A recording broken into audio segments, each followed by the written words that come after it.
Hello friends, एक बार फिर से आप सभी का स्वागत है हमारे यूट्यूब चैनल में। तो फ्रेंड्स, हमने कल इस पेपर के 30 प्रश्न करा दिए थे और बाकी प्रश्न आज हम कराने वाले हैं। तो अभी तक आपने यदि हमारे चैनल को सब्सक्राइब नहीं किया हो तो प्लीज़ सब्सक्राइब कर लीजिए। तो चलिए शुरू करते हैं इस वीडियो को। तो हमारा प्रश्न है पहला, विच is not true about leave not due. Leave not due के बारे में पूछा गया कि कौन सा सही नहीं है। It may be granted to a permanent government servant with no half leave at credit. No half pay leave at credit मतलब जिसके पास कोई हाफ पे लीव क्रेडिट नहीं है तो उसे जो है स्थायी कर्मचारी को ये दी जा सकती है। बिल्कुल सही बात है। It is not granted with medical certificate only. LND during entire service is limited to 360 days. बिल्कुल सही बात है ये भी। LND will be debited to half pay leave which employ earn subsequently मतलब जो आने वाले टाइम में वो HPL अर्न कर लेगा उसके अगेंस्ट में जो है ये डेबिट की जाती है। तो 3 ऑप्शन हमारे बिल्कुल सही हैं, लेकिन इसमें पूछा है कौन सा सही नहीं है, तो ऑप्शन बी हमारा इसका राइट आंसर हो जाएगा। अगला प्रश्न है, which is not true about casual leave. Can be combined with medical leave या अन leave. Can be taken half day. LTC can be availed during casual leave. Maximum 5 days can be availed. तो बिल्कुल सही बात है, half day भी ली जा सकती है, LTC के साथ भी ली जा सकती है और मैक्सिमम 5 डेज़ मतलब LTC जो है कैजुअल लीव के साथ ली जा सकती है और हाफ डे की CL भी ली जा सकती है और मैक्सिमम 5 दिन की CL जो है एक बार में ली जा सकती है। लेकिन हमने कल भी बताया था कि EL के साथ जो है CL को कंबाइन नहीं किया जा सकता। तो राइट आंसर हमारा ऑप्शन ही हो जाएगा। अगला प्रश्न है, for the fresh recruits in government first LTC for anywhere is allowed. तो जो सरकारी कर्मचारी होते हैं उनको जो है और एनीवेयर मतलब कहीं भी जाने के लिए LTC कब दी जाती है। On first occasion I after completion of first year service. On second occasion I after completion of 2 year service. On fourth occasion I after completion of 3 years of service. Any time in the first block period. तो होता क्या है, जो fresh recruit होते हैं उनको 8 साल तक मतलब पहले दूसरे तीसरे साल तो होम टाउन का LTC दिया जाता है और जब उनकी 3 साल की सर्विस हो जाती है तो फोर्थ ओकेज़न पे उनको जो है एनीवेयर मतलब ऑल इंडिया LTC दी जा सकती है। तो ऑप्शन सी हमारा राइट आंसर है। लेकिन ये सुविधा केवल जो है फ्रेश रिक्रूट्स के लिए होती है कि उनको जो है हर साल भी LTC मिलती है और फोर्थ ओकेज़न पे भी मतलब फोर्थ और फिर एट्थ मतलब 2 बार एनीवेयर ऑफ इंडिया LTC दी जाती है। लेकिन उसके बाद फिर क्या होता है, फिर या तो आप 2 ईयर ब्लॉक की 2 बार LTC ले सकते हैं या फिर 4 ईयर ब्लॉक की 1 बार LTC ले सकते हैं। अगला प्रश्न हमारा, encashment of earned leave along with LTC during the entire service of an employee is admissible a maximum of. इसमें बोल रहा है कि जो है पूरी सर्विस के दौरान कितने दिन का लीव इनकेसमेंट LTC के साथ किया जा सकता है। तो आपको अच्छे से पढ़ाया हुआ प्रश्न है। एक बार में मैक्सिमम 10 दिन तक का लीव इनकेसमेंट लिया जा सकता है LTC के साथ और पूरी सर्विस के दौरान 60 दिनों तक का जो है ये EL का इनकेसमेंट किया जा सकता है LTC के साथ में। तो ये बिल्कुल ये प्रश्न तो किसी का गलत होना ही नहीं चाहिए क्योंकि इतने अच्छे से पढ़ाया हुआ प्रश्न है। अगला प्रश्न हमारा, who among the following family members of the government employ not entitle for medical facilities concession from central government या CGHS या फिर ऑथोराइज मेडिकल अटेंडेंट्स। तो फ्रेंड्स इसमें क्या है, पेरेंट्स को तो मिलता ही मिलता है, विडो डॉटर भी हैं और जो डिसेबिलिटी परमानेंट डिसेबिलिटी है जिस सन को उसको मिलेगा। लेकिन 25 साल से ऊपर का जो बेटा होगा यदि वो डिसेबल्ड नहीं है तो जो है वो उसके फैमिली मेम्बर्स की श्रेणी में नहीं आएगा CGHS या AMA रूल्स के अंतर्गत। ये प्रश्न भी आपका बिल्कुल एकदम रटा रटाया प्रश्न है। What is the age limit for grant of child care leave to a female government servant in case of disabled child. तो डिसेबल्ड चाइल्ड की जब होगा तो उस कंडीशन में जो है CCL के लिए कोई एज लिमिट नहीं निर्धारित की गई है। राइट आंसर हमारा ऑप्शन डी हो जाएगा। अगला प्रश्न है हमारा, home town declaration should be kept in of the government servant who is non gazetted staff. तो ऑप्शन है हमारे पर्सनल फाइल, सर्विस बुक या सर्विस रिकॉर्ड, APR या फिर ये सेपरेट गार्ड बुक। तो जो होम टाउन डिक्लेरेशन है वो कार्मिक की सर्विस बुक के साथ ही नत्थी किया जाता है। राइट आंसर हमारा ऑप्शन बी हो जाएगा। अगला प्रश्न है, what is the time limit for forwarding appeals to the appellate authority under CCA rule. तो ये प्रश्न भी सबको पता होना चाहिए, बिल्कुल पढ़ाया हुआ प्रश्न है। 45 डेज़ का समय जो है अपील के लिए दिया गया है। राइट आंसर हमारा ऑप्शन बी हो जाए। बिल्कुल एकदम कराया हुआ प्रश्न, the long title of RTI act seeks to promote the following qualities in the working of every public authority. Transparency, punctuality, efficiency या ऑल ऑफ द अबव। तो पंक्चुअलिटी और एफिशिएंसी से हमें कोई मतलब नहीं है इसका। ट्रांसपेरेंसी और अकाउंटेबिलिटी ये चीज़ें अगर होती तो दोनों हो जाता, लेकिन यहाँ पे ट्रांसपेरेंसी दिया हुआ है, तो राइट आंसर हमारा ऑप्शन ए हो जाएगा।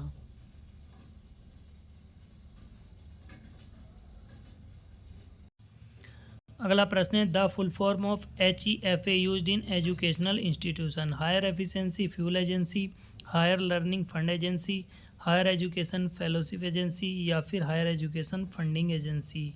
तो HEFA का फुल फॉर्म होता है हायर एजुकेशन फंडिंग एजेंसी।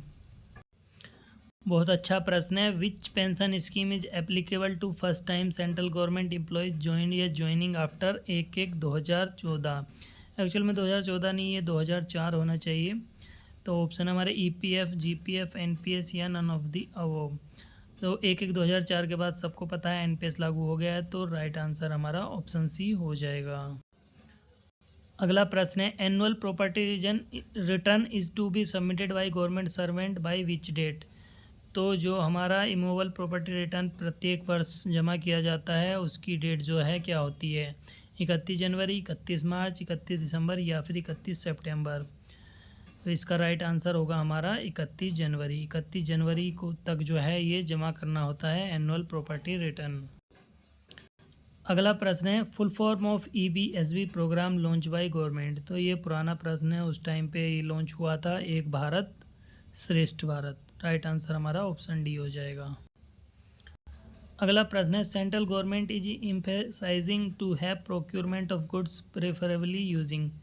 तो जो प्रोक्योर किया जाता है मेनली कहाँ से किया जाता है? PMS, PFMS, जैम या फिर HEFA। तो आजकल सारी खरीदारी जैम के माध्यम से की जाती है। जैम का फुल फॉर्म होता है गवर्नमेंट ई-मार्केटिंग प्लेस।